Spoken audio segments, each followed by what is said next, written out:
Arturo, pumarito ka sa aking dampa. Meron akong ipagkakatiwala sa'yo na hindi dapat mapunta sa masamang kamay. Ano po yun, Lolo Pael? Bakit tila napakahalaga ng bagay na yan? Ito ang mutya ng nyog. Hindi ito basta-basta anting-anting. Ito ang magsisilbing liwanag mo sa gitna ng kadiliman. Lalo na't nararamdaman ko ang paggalaw ng mga hindi nating kauri. Naku naman, Arturo. Sigurado ka ba dyan? Baka naman pati tayo ay madamay sa gulo ng mga aswang na yan. Huwag ka matakot, Birting. Hanggat dala ko ang tiwala ni Lolo Pael, walang masamang mangyayari sa atin.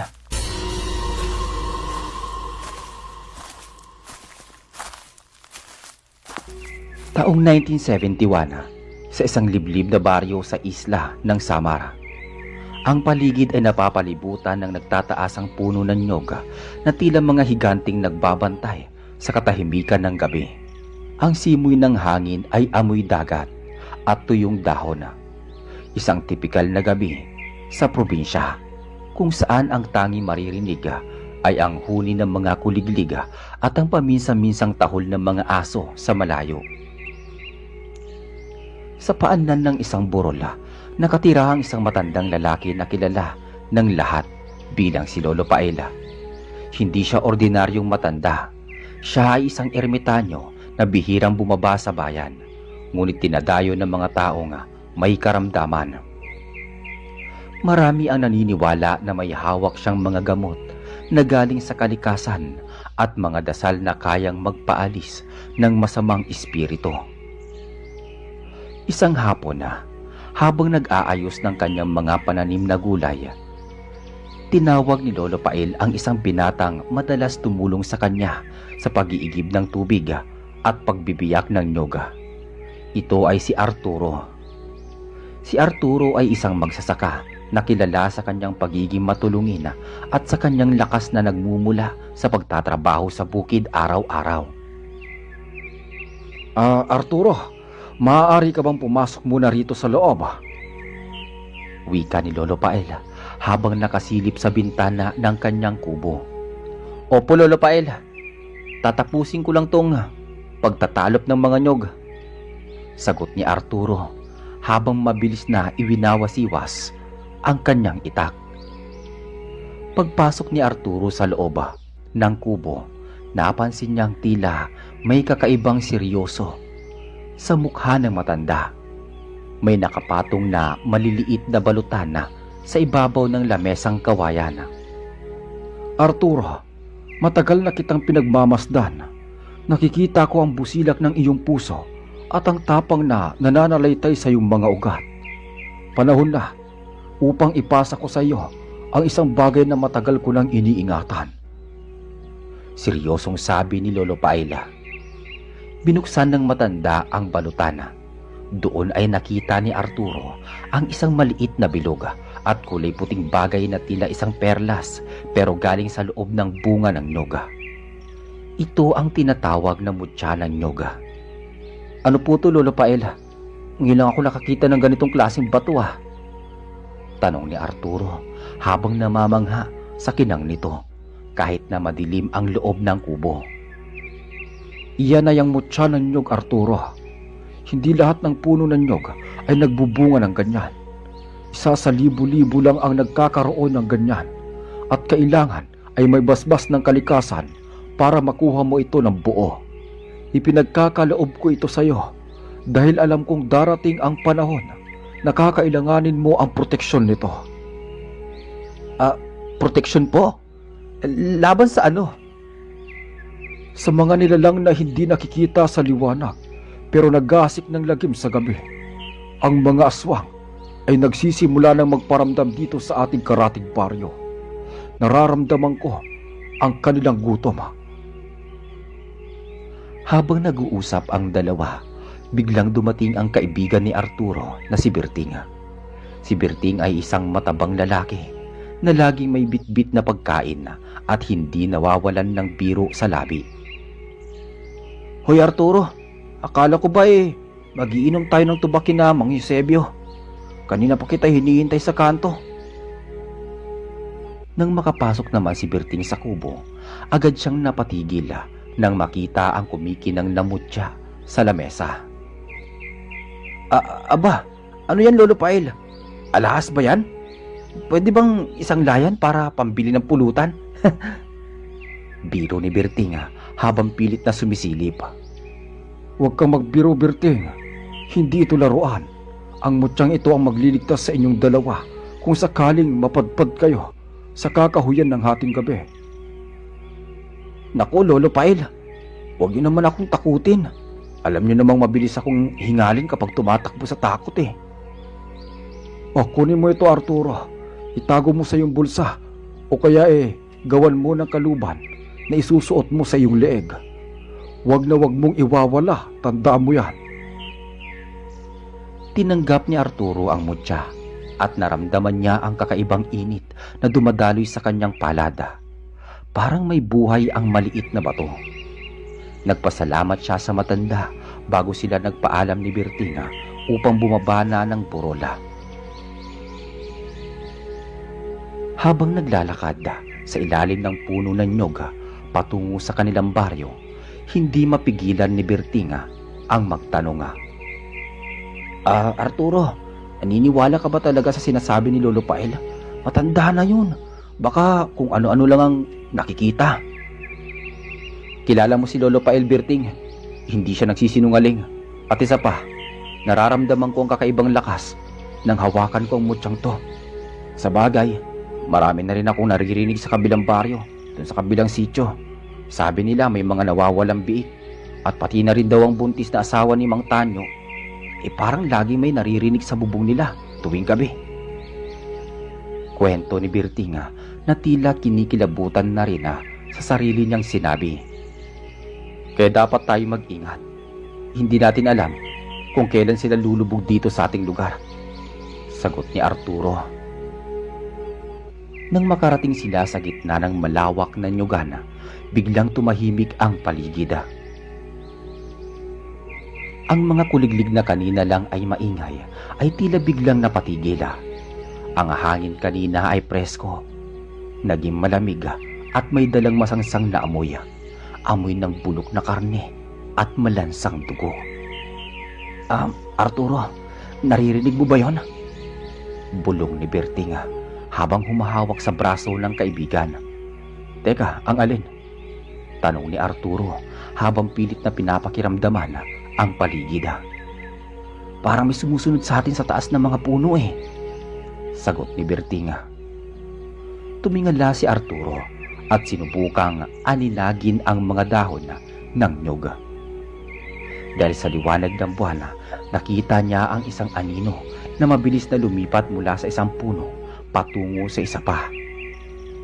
Hindi ito ibon dahil sa laki nito at hindi rin ito unggoy dahil sa bilis ng pagkilos nito. Takbo, Berting! Huwag kang lilingon! Sigaw ni Arturo. Nagmamadaling tumakbo ang dalawa. Sa kabila ng kanyang bigat, nagawa ni Berting na makipagsabayan kay Arturo dahil sa tindi ng takot. Habang tumatakbo sila, nakarinig sila ng isang malakas na tawa. Isang tawa na parang galing sa isang matandang babae na may halong huni ng ibon. Ang tunog ay tila malayo, pero ayon sa mga matatanda, kapag ang huni ng tiktik ay parang malayo, ibig sabihin ay nasa malapit lang ito. Arturo, malapit na tayo sa bahay ni Mang Sebio. Bilisan mo! Sigaw ni Berting. Ngunit bago pa sila makalabas ng nyugan, isang malaking nilalang ang bumagsak sa harapan nila mula sa itaas ng puno. Ito ay isang babae na may mahabang buhok na abot hanggang talampakan. Ang kanyang mga mata ay nanlilisik at mapula. At ang kanyang mga kuko ay mahaba at matalas. Ang kanyang dila ay tila isang mahabang sinulid na lumalabas sa kanyang bibig. Saan kayo pupunta? Mga guwapong pinata. Ang nakakakilabot na tanong ng nilalang. Sino ka? Anong kailangan mo sa amin? Matapang na tanong ni Arturo habang tinatago sa likod niya si Berting na kanina pa nanginginig sa takot. Gutom ako. At ang bango ng mga dugo ninyo. Pwede ba tikman? Sagot ng aswang habang dahan-dahang lumalapit sa kanila. Biglang naalala ni Arturo ang mutya ng nyog sa kanyang bulsa. Agad niya itong kinuha at inilabas. Sa sandaling malantad ang mutya sa hangin, naglabas ito ng isang nakakasilaw na puting liwanag. Ano yan? Ilayo mo sa akin yan! Sigaw ng aswang habang tinatakpan ang kanyang mga mata. Ang liwanag mula sa mutya ay tila sumusunog sa balat ng nilalang. Pumipiglas ang nilalang at mabilis na lumipad pabalik sa kadiliman ng mga puno. Iniwan ang dalawang binata na kapwa hingal na hingala. Diyos ko, Arturo, totoo nga ang sinasabi ni Lolo Pael. Kung wala yung mutya, baka laging hapunan na tayo ng aswang na yun. Sabi ni Bertinga habang nakahawak sa kanyang dibdiba. Tara na, Bertinga. Hindi pa tayo ligtas hanggat hindi tayo nakakarating sa kabayanan. Kailangan natin balahan ng mga tao. Seryosong sabi ni Arturo. Nagpatuloy ang dalawa sa paglalakad, ngunit alam nilang hindi pa doon natatapos ang lahat. Ang pagpapakita ng aswang na iyon ay simula pa lamang ng mas malaking panganib na darating sa kanilang baryo. Nang makarating sila sa bahay ni Mang Sebio, nakita nila ang ilang mga kalalakihan na nag-iinuman. Napansin agad ni Mang Sebio ang maputlang mukha ng dalawang binata. O Berting, Arturo, bakit parang nakakita kayo ng multo? Akala ko ba hindi kayo darating? Tanong ni Mang Sebio habang nagsasalin ng tuba sa baso. Hindi lang multo, Mang Sebio. Aswang! Muntik na kami makuha ng aswang sa Mainyugan. Mabilis na sagot ni Bertinga bago pa makapagsalita si Arturo. Natahimik ang lahat ng mga lalaking nanduroon. Ang ilan ay nagkatinginan habang ang iba naman ay napahawak sa kanilang mga itak na nakasukbit sa bewang. Sigurado ba kayo sa nakita ninyo? Baka naman malaking paniki lang yun. O kaya naman guni-guni nyo lang dahil sa sobrang pagod. Pag-aalinlangan ng isang lalaking nagngangalang Teodoro. Totoo, nakita namin siya. May mahabang dila, nalilisik ng mga mata. Kung hindi dahil sa mutya ni Arturo, baka wala na kami rito. Giit ni Bertinga. Napatingin ang lahat kay Arturo. Inilabas ni Arturo ang mutya at ipinakita ito sa kanila. Kahit na wala na itong silaw tulad ng kanina, makikita pa rin ang kakaibang kintab nito. Ito ang ibinigay ni Lolo Pael sa akin kanina. Ito ang nagpaalis sa aswang na yon, sabi ni Arturo. Si Mang Sebio, na siyang pinakamatanda sa grupo, ay tumayo at lumapit kay Arturo upang tignan ang mutya. Ang mutya ng nyog. Totoo nga ang kwento ng aking lolo. Ang mutyang ito ay lilitaw lamang sa panahon ng matinding pangangailangan. Arturo, kung nakita nyo ang aswang na yon, ibig sabihin ay hindi naligtas ang ating baryo. Kailangan nating magbantay, sabi ni Mang Sebio. Anong balak nating gawin, Mang Sebio? Hindi natin pwedeng hayaan lang na may mawala sa ating mga pamilya, tanong ni Arturo. Maghati-hati tayo sa pagbabantay. Arturo, ikaw ang mamuno sa grupo dahil nasa iyo ang mutyang yan. Berting, sumama ka sa amin dito sa sentro. Ang ibang mga lalaki ay magbabantay sa dulo ng baryo na malapit sa ilog. Utos ni Mang Sebio. Habang naghahanda ang mga lalaki, si Arturo ay nananatiling tahimik. Iniisip niya si Lolo Paela. Bakit sa kanya ibinigay ang mutya? Ano ang papel niya sa labanang ito? Kinabukasan na, kumalat ang balita sa buong baryo tungkol sa engkwentro ni na Arturo at Bertinga.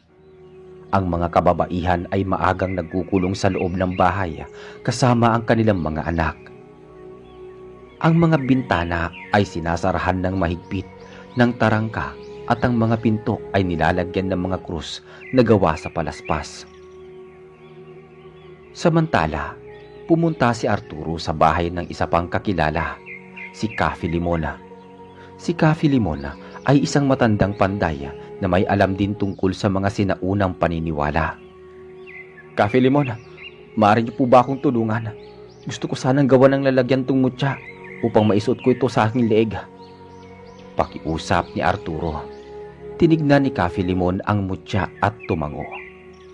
Isang karangalan ang hawakan ng bagay na ito, Arturo. Gagawa ko ng isang kaluban na gawa sa pilak at balat ng usa. Makakatulong to upang lalong lumakas ang bisa ng mutya. Habang gumagawa si Cafe Limon, nagkwento siya kay Arturo. Alam mo, Arturo, ang mga aswang na yan ay hindi lang basta hayop o tao na nagbabago ng anyo. Sila ay may pinuno. At sa nararamdaman ko, ang pinunong yon ang nagpadala sa aswang na nakita niyo kagabi. Sinusubukan lang niya ang iyong katapangan. Cafe Limon, sino po pinuno nila? Hindi ko alam ang pangalan niya, pero ang sabi nila ay isa siyang dayuhan na naninirahan sa itaas ng bundok. Maraming taon na nakakaraan. Simula noon, hindi na naging tahimik ang mga liblib na lugar dito. Sagot ni Cafe Limon. Matapos magawa ang kaluban, isinuot ito ni Arturo. Pakiramdam niya ay lalong gumaan ang kanyang katawan at lumakas ang kanyang pandama. Nakakarinig siya ng mga bulong sa hangin na tila nagbababala sa kanya. Pagdating naman ng gabi, nagtipon-tipon ang mga kalalakihan sa gitna ng baryo. Kasama ni Arturo si Bertinga na may dalang malaking sulo at isang matalas na itak. Handa ka na ba, Berting? Huwag kang lalayo sa akin, ha? Paalala ni Arturo. Kahit hindi mo sabihin, Arturo, nakadikit lang ako palagi sa likod mo. Pero sana naman hindi sila magpakita ngayong gabi. Masakit pa ang binti ko Nako. Biro ni Bertinga, kahit halatang kinakabahan pa rin. Naglakad sila patungo sa bukana ng Lugana kung saan huling nakita ang aswang. Ang buwan ay bilog na bilog, nagbibigay ng sapat na liwanag sa paligid. Habang naglalakad, may narinig silang kaluskos sa ilalim ng mga tuyong dahon ng nyuga. Sino yan? Sigaw ni Arturo habang itinataas ang kanyang kamay upang pigilan ang grupo. Isang lalaki ang lumabas mula sa likod ng malaking puno. Ito ay si Silvestre, isa sa mga magsasaka sa kabilang dulo ng baryo. Duguan ang kanyang braso at punit-punit ang kanyang damit. Tulong! Ang pamilya ko! Kinuha nila ang anak ko! Sigaw ni Silvestre bago ito bumagsak sa lupa. Agad na lumapit si Arturo at binuhat ang lalaki. Ano nangyari, Silvestre? Nasaan ang anak mo? Tanong niya. Dinala nila sa lumang kamalig sa gitna ng nyugan. Marami sila. Hindi ko sila kaya. Sabi ni Silvestre habang hinahabol ang hininga. Nagkatinginan sina Arturo at Bertinga. Alam nilang mapanganib ang pumunta sa lumang kamalig sa ganitong oras. Pero hindi nila pwedeng pabayaan ang bata. Mang Sebio, dalhin niyo si Silvestre sa bahay ni Lolo Pael. Kami na ang pupunta sa kamalig. Matapang na sabi ni Arturo. Arturo, seryoso ka ba? Delikado yon. Pigil ni Mang Sebio. Dala ko ang mutya, Mang Sebio. Ito ang pagkakataon para tapusin ko to. Sagot ni Arturo. Sumama si Berting kay Arturo kahit na nanginginig ang kanyang mga tuhod. Sasamahan kita, Arturo. Hindi kita pwedeng iwan mag-isa roon. Sabi ni Berting. Naglakad ang dalawa patungo sa kailaliman ng nyugana. Habang papalapit sila sa lumang kamalig, lalong tumitindi ang masamang amoy. Nakikita nila ang mga anino na nagliliparan sa itaas ng kamalig. Berting, kapag sinabi kong takbo, tumakbo ka sa loob at hanapin mo ang bata. Ako ang haharap sa kanila. Bulong ni Arturo. Sige, Arturo, mag-iingat ka, ha? Sagot ni Berting habang nanginginig ang mga tuhod. Nang makarating sila sa harap ng kamalig, biglang bumukas ang malaking pinto nito. Lumabas ang tatlong nilalang na katulad ng nakita nila kagabi. Ngunit sa pagkakataong ito, may kasama silang isang matangkad na lalaki na nakasuot ng itim na kapa. Ang mga mata nito ay kulay asul na tila apoy. "Sino ang nangahas na pumasok sa aking teritoryo?" Ang boses ng lalaki ay tila kulog na gumigimbal sa paligid.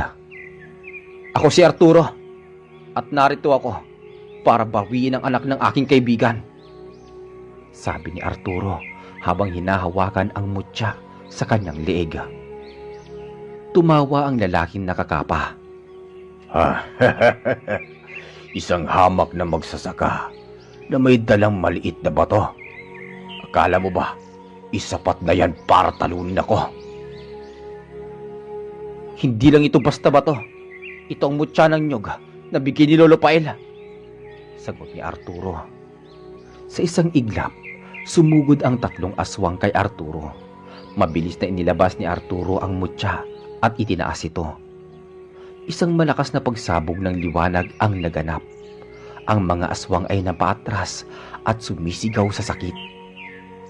Sinamantala ni Berting ang pagkakataon na palihim siyang pumasok sa gilid ng kamalig. Sa loob ng kamalig, nakita niya ang bata na nakagapo sa isang sulok. Iyak ito ng iyak. "Huwag ka matakot, bata. Ako si Tito Berting. Ililigtas kita, huwag ka mag-alala," bulong ni Berting habang mabilis na pinuputol ang mga tali gamit ang kanyang itak. Sa labas, ang pinuno ng mga aswang ay hindi natinag sa liwanag ng mutya. "Malakas ang iyong anting-anting, Arturo, pero hindi ito sapat para talunin ang isang katulad ko."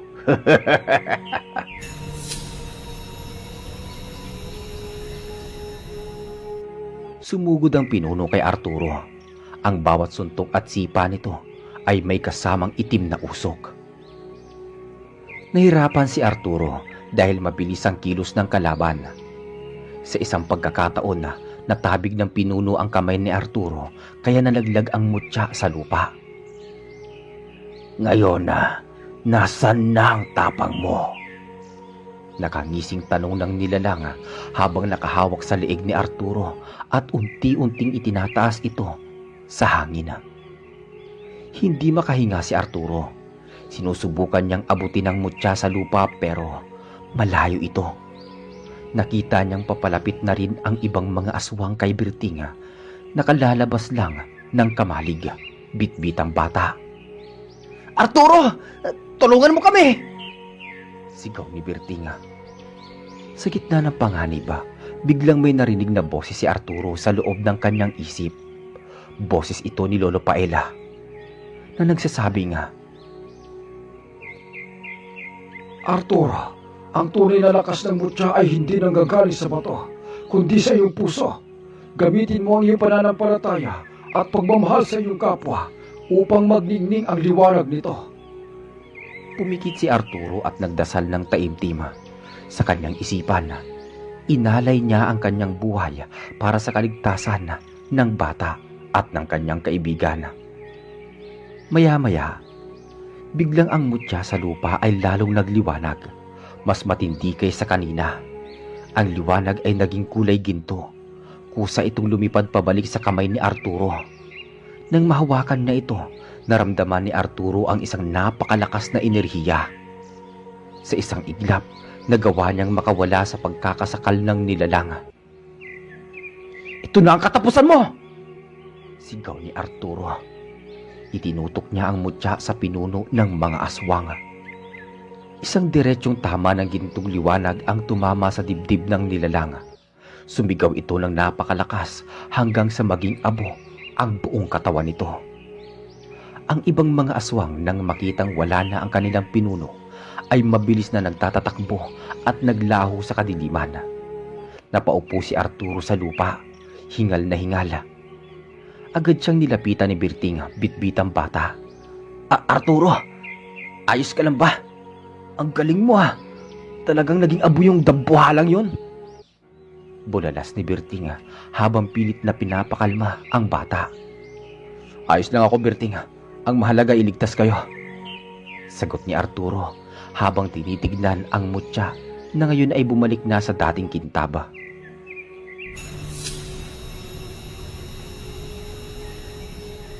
Bumalik sila sa baryo at sinalubong sila ng malalakas na hiyawan at pasasalamat. Si Silvestre ay naiyak nang makita ang kanyang anak na ligtas na. Kinabukasan, bumalik si Arturo sa dampa ni Lolo Paela upang ibalik ang mutya. Lolo Paela, tapos na po. Wala na po ang kanilang pinuno. Maraming salamat po sa tiwala, sabi ni Arturo habang iniaabot ang mutya. Ngumiti ang matanda. Itago mo na yan, Arturo. Sa'yo na yan. Hindi pa tapos ang laban ng kabutihan at kasamaan. Marami pang darating na pagsubok at kailangan ng mundong ito ng mga katulad mong may matapang na puso at hawak ang liwanag ng mutya ng nyog, sabi ng matanda. Mula noon naging bantay ng baryo si Arturo kasama si Berting. Sinisiguro nila walang sino mang masamang nilalang ang makakapasok sa kanilang lugar. Ang kwento tungkol sa mutya ng nyog at sa katapangan ng isang magsasaka ay nagpasalin-salin sa mga sumusunod na henerasyon. Ngunit sa kabila ng katahimikan, alam ni Arturo na kailangan niyang laging maging handa. Dahil sa bawat sulok ng madilim na nyugana, may mga mata pa ring nagmamasida, naghihintay ng pagkakataon na muling maghasik ng lagima.